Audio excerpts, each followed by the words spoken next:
2026 সালের পশ্চিমবঙ্গ বিধানসভা নির্বাচন শুধুমাত্র একটি নির্বাচনে জিতে রাজ্য ক্ষমতায় যাওয়ার লক্ষ্যেই অনুষ্ঠিত হতে চলেছে, এমনটা ভাবলে এই রাজ্যের মানুষের যে ক্ষতি বিগত তিনটি নির্বাচনে হয়ে গেল তার চেয়েও বড় ক্ষতি হয়ে যাবে। তাই এই নির্বাচন অনেকগুলি বিষয়কে সামনে রেখেই অনুষ্ঠিত হওয়া উচিত বলে আমি মনে করি। অন্তপক্ষে অধিকাংশ চিন্তাশীল মানুষজন আমার সাথে একমত হবেন বলেই আশা রাখি। আমি এই নির্বাচনকে বিশেষ গুরুত্বপূর্ণ বলে মনে করি, যে কারণ সেগুলোকে আমি তিনটি ভাগে ভাগ করছি।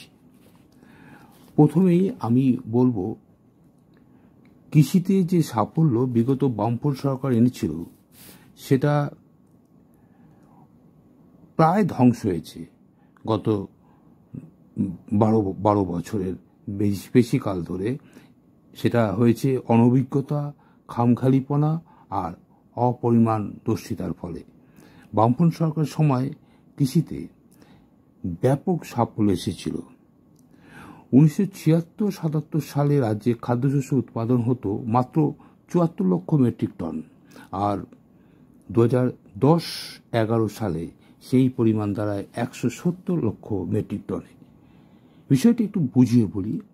চাল উৎপাদনে পশ্চিমবঙ্গ বামফ্রন্ট আমলে প্রথম স্থান লাভ করেছিল ভারতে, সবজি উৎপাদনেও তাই, কিন্তু আলু উৎপাদনে দ্বিতীয় স্থানে পৌঁছেছিল। সবজি উৎপাদন হতো 130 লক্ষ মেট্রিক টন, কিন্তু আলু 95 লক্ষ মেট্রিক টন। তিনটি ফল উৎপাদনে সেই সময় পশ্চিমবঙ্গ যথাক্রমে ভারতে যে স্থানগুলি অর্জন করেছিল সেগুলি হলো, যেমন ধরুন আনারস, আম, লিচু যথাক্রমে প্রথম, দ্বিতীয় এবং তৃতীয় স্থান লাভ করেছিল।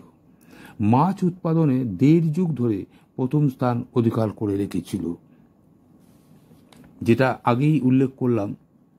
বর্তমান সরকার বাম আমলের সফল ভূমি সংস্কার এবং সংস্কারের সফলতা আনতে গ্রামীণ মানুষদের ক্রয়ক্ষমতা বাড়াতে যে সফলতা কৃষিতে, মাছে, ফলে এনেছিল সেটাকে একেবারে খাদের কিনারায় নিয়ে গেছে, যার জন্য কৃষককে অভাবী দামে ফসল বিক্রি করতে বাধ্য হওয়া, একরকম আত্মঘাতী হতে তাদের বাধ্য করা হচ্ছে। এই অবস্থাকে পূর্বাবস্থায় এনে কৃষিতে সেই সফল স্তরে নিয়ে যেতে একটি পরীক্ষিত শাসন ব্যবস্থা পশ্চিমবঙ্গের প্রয়োজন, যেটা একমাত্র পরীক্ষিত শাসন ব্যবস্থা দিতে পেরেছে সিপিআইএম নেতৃত্বাধীন বামফ্রন্ট সরকার।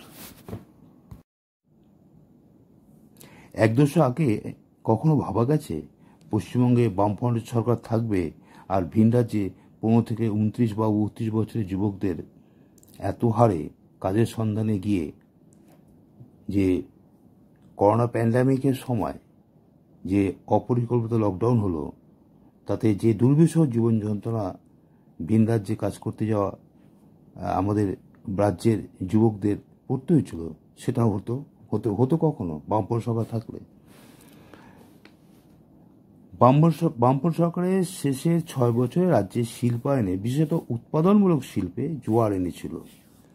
রাজ্যের স্থিতিশীলতা, পরিকাঠামো বৃদ্ধি, আইন শৃঙ্খলা, শিক্ষার প্রসার ও দক্ষ শ্রমিকের যোগান, গ্রামে ক্রয়ক্ষমতা বৃদ্ধি ইত্যাদি বিভিন্ন কারণে বামফ্রন্ট সরকার অন্য রাজ্যগুলির সাথে প্রতিযোগিতায় নেমে উৎপাদনমূলক শিল্পে ব্যাপকভাবে বিনিয়োগটা। এত কর্মসংস্থান হওয়ার পেছনে ছিল ছোট ও মাঝারি শিল্প, আর এই ছোট আর মাঝারি শিল্পের রমরমার পিছনে ছিল উৎপাদনশীল বড় শিল্পের সহায়ক শক্তি হিসাবে এই সব করে ওঠা। আসলে বড় কারখানার চাহিদা মেটাতেই ছোট আর মাঝারি শিল্পের প্রসার। বামফ্রন্ট সরকার রাজ্যে বড় শিল্পের বিনিয়োগ টানতে যথেষ্ট সফল হয়েছিল। যেমন একটা উদাহরণ দিচ্ছি, হলদিয়া পেট্রোকেমিক্যাল কারখানা স্থাপনের সাথে সাথে এ রাজ্যে ছোট আর মাঝারি শিল্পের ব্যাপক চাহিদা বৃদ্ধি পায়। অর্থনীতিবিদরা মনে হয় এই সিস্টেমটাকেই পরিভাষায় আপস্ট্রিম আর ডাউনস্ট্রিমের মেলবন্ধন বলেন। এই সময়কালে শিল্প বিকাশের এক উজ্জ্বল সম্ভাবনাময় সৃষ্টি হয়েছিল। সিঙ্গুরে অটোমোবাইল শিল্প গড়ে তুলতে টাটা মোটরসের উদ্যোগ, শালবনী, খড়গপুর, পুরুলিয়ায় ইস্পাত শিল্পের সাথে সাথে অন্য শিল্পের প্রস্তুতি চলছিল জোর কদমে। এর সঙ্গে পরিষেবা শিল্প, প্রযুক্তি শিল্পকে কেন্দ্র করে হয়েছিল। সরকারি তথ্য বলছে পশ্চিমবঙ্গে প্রকৃতপক্ষে একটি প্রতিশ্রুতি সম্ভাবনাময় স্তরের এমন জায়গায় পৌঁছেছিল যে পশ্চিমবঙ্গ তখন কর্মসংস্থানে গুজরাটকে পিছিয়ে ফেলে প্রথম স্থানে ছুটছে। এসব ভাবলে মনটা যেমন ভালো হয়ে ওঠে,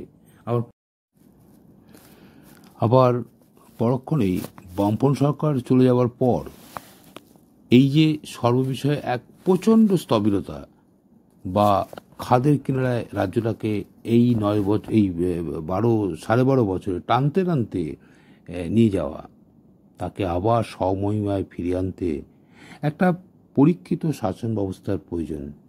আর সেটা একমাত্র সিপিআইএম নেতৃত্বাধীন বামফ্রন্টের পক্ষেই সম্ভব।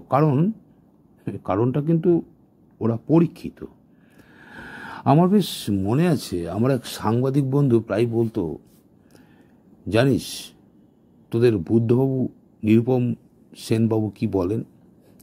আমি বলতাম, নতুন কোনো কিছু? বন্ধু বলতো, ওনারা বলছেন টাটা মোটরসের গাড়িতে কে চড়বে সেটা আমাদের কাছে বড় কথা নয়, অটোমোবাইল শিল্পে এবং তার যন্ত্রাংশ যোগানে হাজার হাজার বেকার ছেলেমেয়ে কাজ পাবে, ওরা ব্যস্ত হবে, ওদের সুন্দর স্বপ্নের দিনগুলি বাস্তবিত হবে।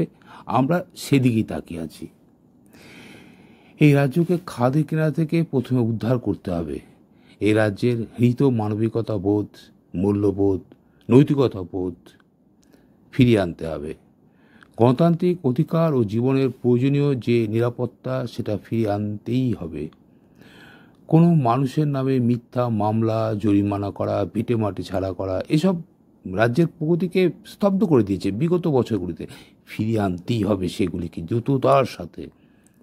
সর্বধর্মের, সর্ববর্ণের, জাত পাতহীন যে রাজনৈতিক সমাজ ব্যবস্থার পরম্পরা সুদীর্ঘ 34 বছরে বামপন সরকার সুন্দরভাবে বজায় রাখতে পেরেছিল, সেই শাসন ব্যবস্থাই কায়েম করতেই হবে।